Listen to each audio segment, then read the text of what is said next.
Dear friends, we gather this morning to remember and to celebrate the life of one who filled our world with her love, her intelligence, her passion, and her spirit. In humility and gratitude, we turn to the wisdom of our tradition for comfort, for guidance, and for understanding.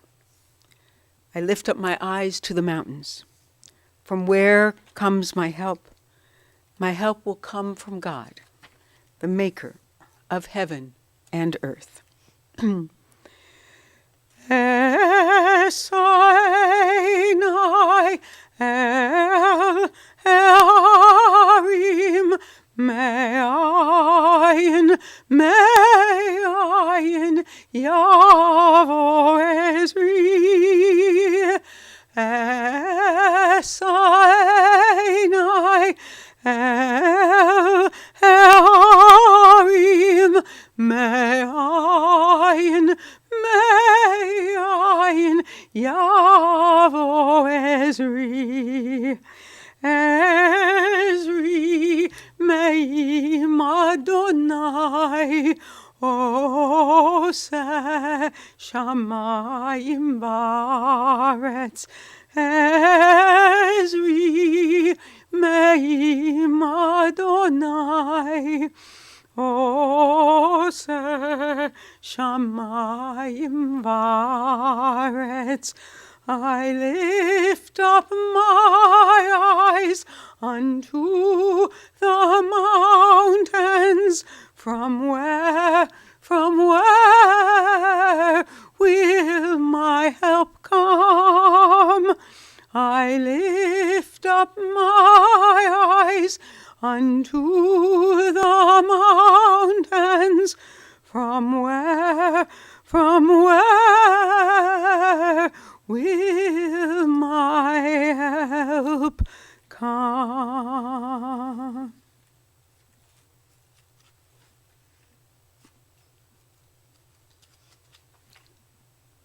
For those of you for whom the 23rd Psalm is familiar, I invite you to join with me in its recitation. The Lord is my shepherd, I shall not want.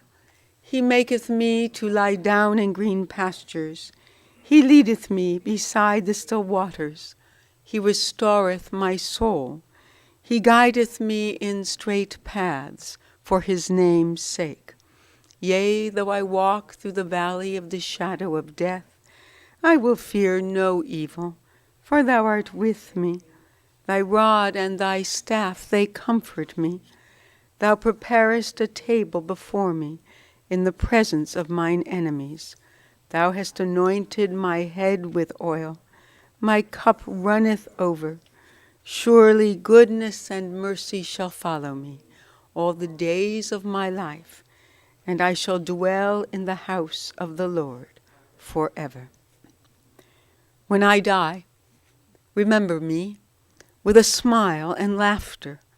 If thoughts of me provoke no love, only sadness and tears, I ask that I be soon forgotten. Give what's left of me away to children and old ones who wait to die. And if you must cry, cry for your brother or sister who walks in grief beside you. And when you need me, put your arms around anyone and give them what you need to give to me. I want to leave you something better than words or sounds. Look for me in the people I've known or loved or helped in some special way. And if you cannot give me away, let me live in your eyes for a while as well as in your mind. You can love me most by letting love live within the circle of your arms, embracing the frightened ones. Love doesn't die. People do. So when all that's left of me is love, give me away.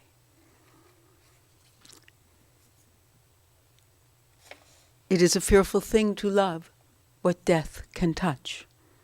A fearful thing to love, hope, dream, to be and oh, to lose.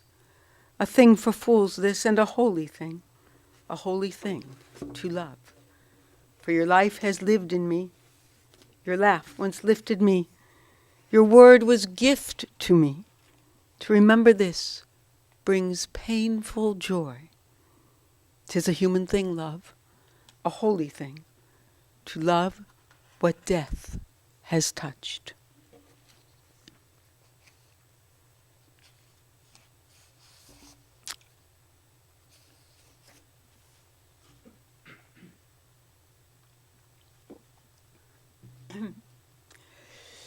My dear Craig, Judy, Rachel, Eric, dear family, friends, as I thought about Judy Relman, the story of her life and her relationships, her qualities and characteristics, her talents and interests, her love of family and devotion to faith, I kept thinking of the strong women of our tradition, whose intelligence, resourcefulness, creativity, and passion ensured the survival of our people throughout 3 millennia. Even her name, Judith, speaks to us of the biblical heroine whose courage and daring turned the tide of a losing battle against the Assyrians, allowing Israel to defeat them and survive. As the only child of Joe and Olin Shaw Horwitz, the closest Judy ever came to combat was when Harvey was stationed in Amarillo, Texas, during the Korean conflict in the Judge Advocate's office, from which he was discharged as a second lieutenant. She did, however, either inherit or develop enormous reservoirs of strength, which sustained her and characterized her throughout her life. Born on June 19, 1933, Judy did not suffer the ravages of the Depression. She had the good fortune to be the child of an upwardly mobile businessman and entrepreneur who started his career in the scrap business and then invented a way to extract slag from the bottom of the huge industrial bins in which steel was made. It made Joe proud to be at the forefront of what was one of the first recycling techniques. Nevertheless, Judy's childhood and teenage years were not untroubled and carefree. Joe and Ollie loved to travel, and Judy remembered staying at home with the nanny, and often being alone. Headstrong and rebellious as she was, upon graduating from Heights High, Judy went to college in Memphis, Tennessee. According to family lore, she was something of a wild child in Memphis. In fact, although the details are somewhat vague, it seems that during her freshman year, perhaps during spring break, Judy and a friend took off for Florida. They made their way to the University of Florida at Miami, where they met a couple of guys who were best buddies and first cousins, Harvey and Junie.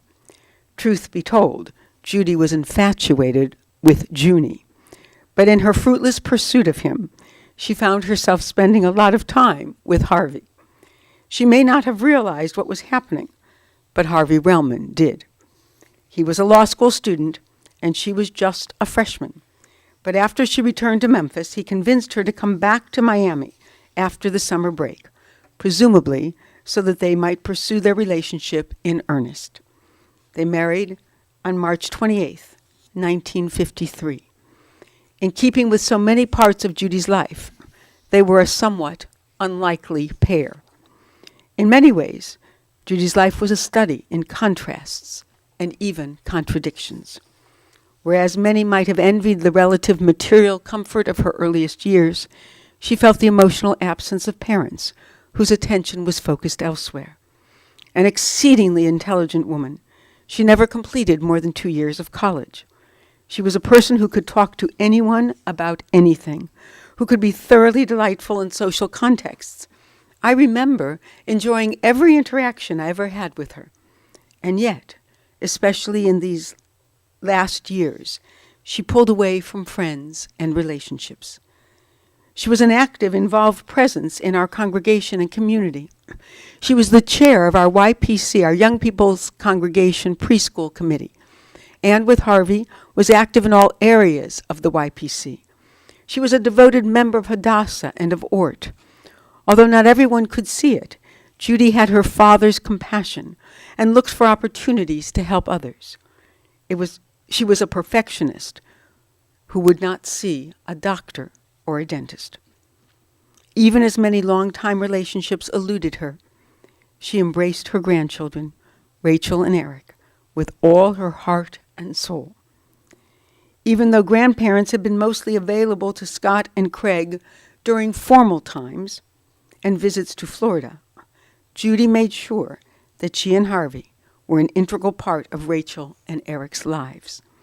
Their devotion and love in return was one of the greatest blessings of Judy's life. As Rachel said, she made the effort to have a good relationship and to bond with me and Eric. She cared about and loved us very much. She was involved in Rachel's life, and the two would connect through mutual interests, such as music, theater, and TV programs they might both be watching. Eric vividly remembers Harvey and Judy taking them to the botanical gardens, one of Judy's favorite places, as she was passionate about flowers and gardening. Eric remembers as well how his grandmother would give out a funny little yell when he would try to touch her hair. She was always so excited to hear about what Rachel and I were up to in school and in life. We would show her so many pictures on our phones, every one of which made her happy. There were no dark places in her relationship with her grandchildren. As the sun illumines the earth, so they brought light and laughter into her life. As did Harvey. We can easily imagine how she would have been drawn to his laid-back, easygoing manner, his sense of humor and gentle nature. She was more serious, centered, goal-oriented, and strong-minded. It would have been refreshing for her to enjoy his outgoing, seemingly untroubled disposition. She was more reserved, more burdened by a sense of responsibility. When Harvey came into her life, her family might have raised an eyebrow, as he came from a different neighborhood, different circumstances. Harvey was unconcerned and proceeded to charm them all with his warmth, his upbeat, always friendly nature, his clear infatuation with and devotion to Judy. She had quite a family, and when Harvey and Judy moved back to Cleveland after his Army service, they all seemed to live on Hazelmere. Judy's mother, Ollie, was one of 5 sisters that included Bessie, who was married to Sam, and had Myron or Buddy and Zelda as first cousins to Judy. There was also Aunt Miriam, who was married to Harrison Gale, Aunt Sarah, and Molly Shaw. When cousin Zelda married Alan Burke, that brought Stephen and Louise into the clan, while Buddy married Dee and added Marcia and Kathy to the group. In addition to the Erdangs and the Burkes, the not-yet family but dear friends, Harold and Renee Fleischer, also lived on Hazelmere, with their children Nancy, Carol, Debbie, Mark, and Judy, who would eventually become the second Judy Relman. The Relmans spent a lot of time on that street, as Scott and Craig grew up with their cousins Marcia and Kathy, as well as Louise and Stephen. Judy and Renee Fleischer were friends long before their children married. They were also close to Joe's side of the family, particularly cousins Shirley Hoffman and Ruthie Sorkin. Unfortunately, Harvey's father, William, passed away 3 weeks before Harvey and Judy were married, and Harvey's sister Lillian seems to have taken on the responsibility of caring for their mother, Sophie. In addition to their family, Harvey and Judy enjoyed special friends as well. While they were in Amarillo, they met Leon and Bess Cezanne, who became lifelong friends and godparents to Craig and Scott. Craig remembers them with great fondness as typical Texans who knew how to have fun. With their mutual love of art, it is no surprise that the Relmans became quite friendly with Chad and Fran de Bordeaux. When Fran went back to school for her degree, Judy would go with her and would audit the classes. It was a special endeavor for Judy, which she greatly enjoyed. She also enjoyed gardening and movies, anything having to do with the arts, and especially the theater. She enjoyed every facet of the theater and took her children to New York when they were growing up. Harvey also loved the theater and loved to perform, which he did in numerous YPC shows and community productions. He also loved to sing, and I will never forget how he would chant the Kiddush every year in honor of his birthday at Temple. Given both of his parents' passion for the theater, Scott's desire to pursue a theater career was to be expected. He appeared in shows at Beechwood High School, received his bachelor's degree in theater from Boston University, and pursued his dreams as a struggling actor in New York. We will never know or be able to comprehend how Judy and Harvey survived and sustained the loss of Scott. The death of one's child is the most excruciatingly painful and unnatural loss of all. Somehow Judy and Harvey and Craig pulled through, although not without lasting scars and haunted psyches. Judy certainly had her idiosyncrasies and eccentricities before Scott died, but his death seemed to calcify her fears and self-imposed limitations. Her very strong mind and strong will both helped her to survive and go on, and to find comfort and solace in the psychic constructions of her life. Daughter-in-law Judy has written beautifully about her, and I share her words with you. Although my mother-in-law's personality was not easy to deal with at times, I was the daughter Judy never had. We shared an unspoken bond of similar experiences in our marriages that brought us closer together. Throughout our relationship, we shared our love and appreciation for the arts and gardening. We often would attend the latest art exhibitions and garden tours. We spent countless hours shopping for plants and flowers and would fantasize about what kind of garden we would love to have. She was always very thoughtful and generous with the gifts she gave me. Every Mother's Day, she would send me a gift certificate to Gailey's Garden Center, which I always greatly appreciated. Occasionally, I would surprise her with her favorite flowers, Gerber daisies or peonies. She also had a sweet tooth, and I would bring her either East Coast custard or her favorite Dairy Queen sundaes. Both she and Harvey were wonderful grandparents to Rachel and Eric. They would occupy the kids for hours, either playing with them in their backyard or taking them shopping to Borders bookstore and buying them numerous books. Needless to say, this encouraged Eric to become a voracious reader and Rachel a talented writer. After Harvey passed away, I spent more time with Judy, encouraging her to get out of the house. We would go shopping at Beechwood Place or Legacy and have lunch together. I even managed to get her to go see a primary care physician who specialized in geriatrics on the first floor of a medical building. This was no easy task. Judy had many phobias. A couple of them were going to the doctor and going above the first floor of a building. When I took her to see Dr. Staniscu, he was so impressed that she was 80 years old and not on any medication. Needless to say, that impression quickly changed when he learned that she had not been to the doctor in 40 years. I was happy to be with her to help keep her calm and hold her hand. When her health declined, she had to go on an elevator to the 5th floor of the hospital. I guess by then she was so worn out from life that she didn't care about her fears anymore. The last time Judy and I had a conversation was on Christmas Day. She thanked me for being a good daughter-in-law, and I thanked her for being a good mother-in-law. We cried together, and she said, "I hope you will come visit me again." I did manage to see her 2 more times. I was lucky enough to pay my respects to her moments after she passed away. I will always be grateful to her and love, honor, and respect her memory, for she is my family. I hope wherever her spirit may be, that there are great, big, pink peonies. With love, Judith Fleischer Relman. There was something indomitable about her, an inner strength that animated her even as illness began to take its heavy toll. Craig will share with us in a few moments what these last 3 years have meant to him as he watched over his mother and cared for her, as he provided for her every need and made the difficult decisions that ensured her safety and well-being. He may minimize the importance of what he did. He fulfilled the sacred task of escorting her every single step of her final journey. She was an imposing Judith of our people, a woman of soul and spirit, of intellect and insight. She loved beauty, admired creativity, and appreciated artistry. She taught us to value the complexity and diversity of being human. She mystified and confounded us and left us a legacy of family, faith, strength, and love to make real in our lives and our relationships.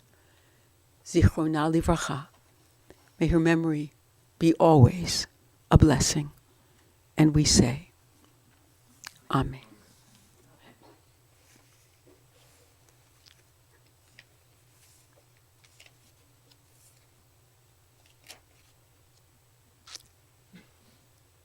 We learn from the wisdom of Ecclesiastes that for everything there is a season, a time for every experience under heaven, a time to be born and a time to die, a time to plant and a time to uproot what is planted, a time to tear down and a time to build up, a time to weep and a time to laugh, a time to grieve and a time to dance, a time to throw stones and a time to gather stones, a time to embrace and a time to refrain from embracing, a time to seek and a time to lose, a time to keep, a time to discard, a time to tear and a time to sow, a time to keep silence and a time to speak. I call now on granddaughter Rachel and then son Craig to speak on behalf of the family.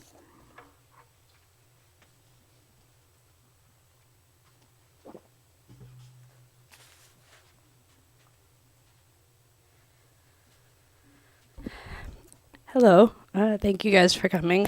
I just wanted to say a few words about Grams. That's what me and my brother called her. Sorry.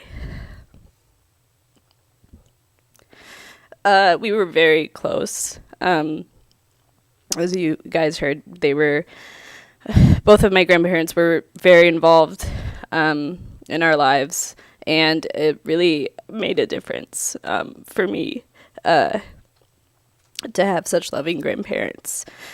I have a lot of really good memories with both of them. We did a lot of fun things together. I was looking through pictures last night and kind of remembering how, they took us to SeaWorld and botanical gardens and stuff like that. I also have a really big love for flowers and plants, and I guess I get that from Grams. They when I was growing up and kind of took an interest in theater, they were always very supportive, and Grams would always say that she wished she could go to more performances of mine. By the time I started to perform a lot, it was kind of around the time where she wasn't leaving the house that much, but I always knew she meant it, that she really wanted to come. And I always tried to show them videos and stuff, and they always were really excited when I would, come visit.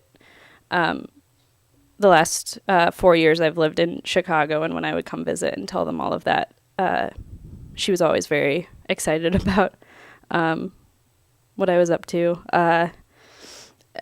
Something that I was actually thinking about on my way here was that she was very loving and accepting and open-minded, and we never had any issues. My relationship with her was one of the most perfect I think I've had with anyone. So that's what I want to say. Thank you.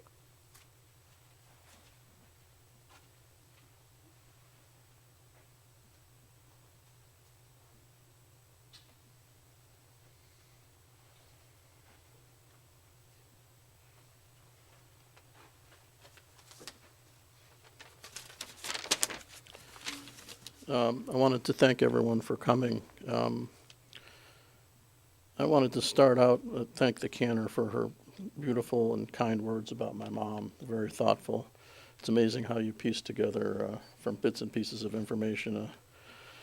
I want to start out by thanking Judith for all of the time and energy and love that she's displayed with regard to both Harvey and Judy. She really took very good care of both of them. Harvey towards the last couple of years of his life, and certainly my mother. And although my mom probably didn't express it enough until the end, she always appreciated everything that you did for her. And she did consider you the daughter that she never had, and that's an incredibly special relationship. I see some of my mom's care workers here, and I want to thank you guys for all the tireless help. I'm very much aware of the fact that it wasn't easy. And it wasn't fun, and it wasn't pretty sometimes, but you guys went above and beyond. And whether she ever expressed it or not, she did to me that she appreciated it, and certainly I do. Thank you. Rachel's always been a tough act to follow, so at this point I can either say a couple of words about my mom, or we can talk about Trump and the state of the country. I think my mom would prefer that we talk about Trump and the country and not her, but I think since I think the fact that she would not want us to talk about her is enough reason for me to talk about her. I have a picture of my brother Scott in my office. It's a picture that he used to take to auditions, probably over 100 that he went to over the years. And as Robbie will tell you, I talk to that picture, or talk to Scott sometimes, not necessarily in a pleasant way over the years. I have said to him, thank you very much for leaving me alone with my mother and father, and subsequently after Harvey died, for leaving me alone with my mother. However, recently, at least the last 2-3 years, I'm not really doing that anymore. And the reason for that is because the last couple of years, I've spent more time with my mother than I did probably since I was, 18 and went to college. We talked about life, we talked about love, we talked about relationships, mine and hers, Harvey, Judy, Scott, always Rachel and Eric.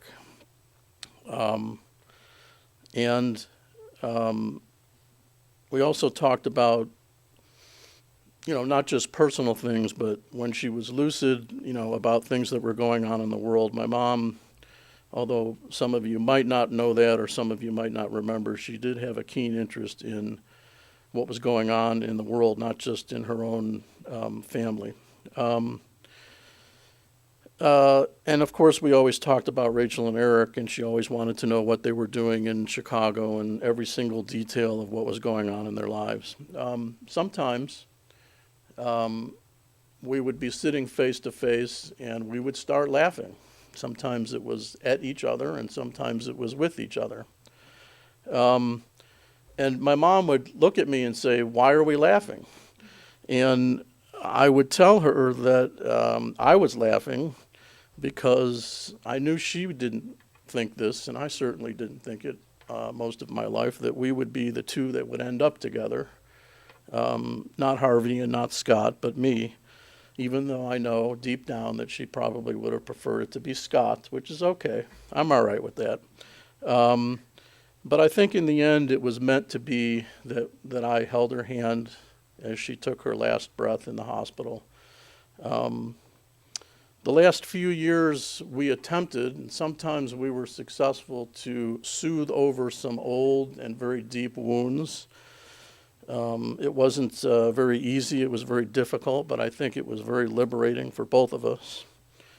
And as part of that process, I discovered, or maybe I think I rediscovered, that my mother and father did the very best that they were capable of raising Scott and I. It wasn't pretty at all, more often than not. It certainly was not very fun, but they did it. They didn't walk away. They didn't abandon us. They fed us. They clothed us. They educated us. They did the very best that they could, and when Scott and I needed them the most on a few occasions in our lifetime, they were there.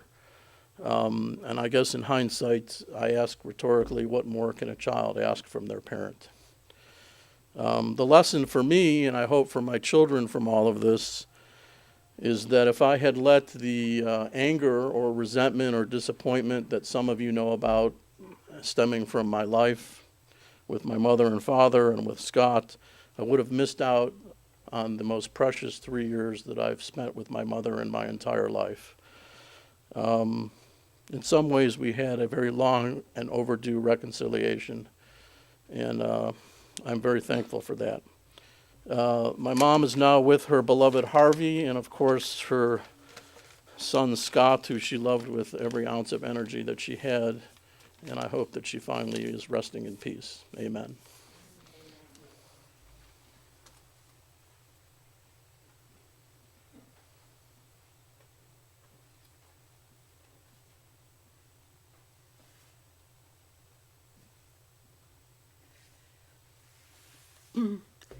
Thank you both for those heartfelt, beautiful reminiscences and tributes to Judy.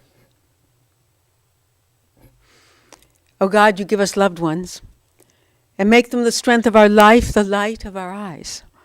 They depart and leave us bereft on a lonely way, but you are the living fountain from which our healing flows.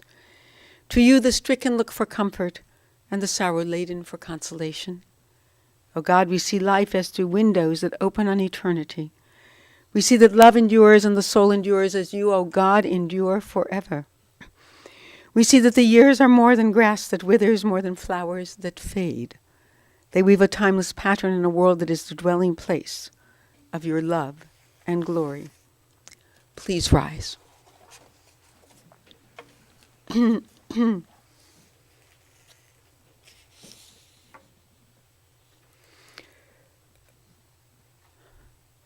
El male rachamim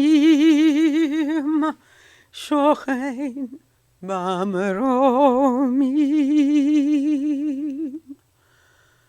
hamitzei menucha nechona tachat kanfei hashchina im kedoshim udehorim Kizorakia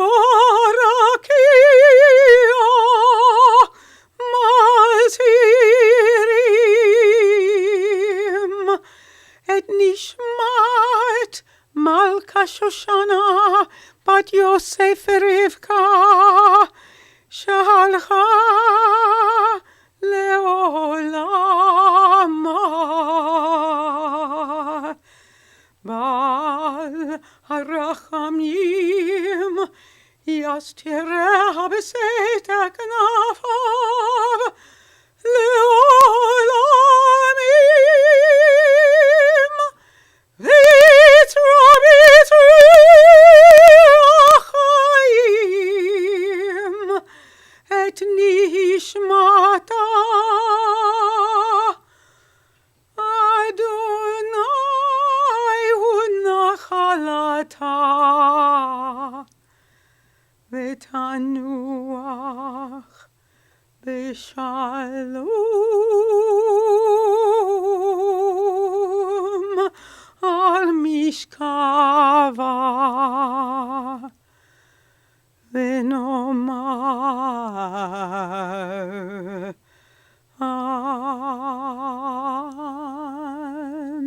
Amen.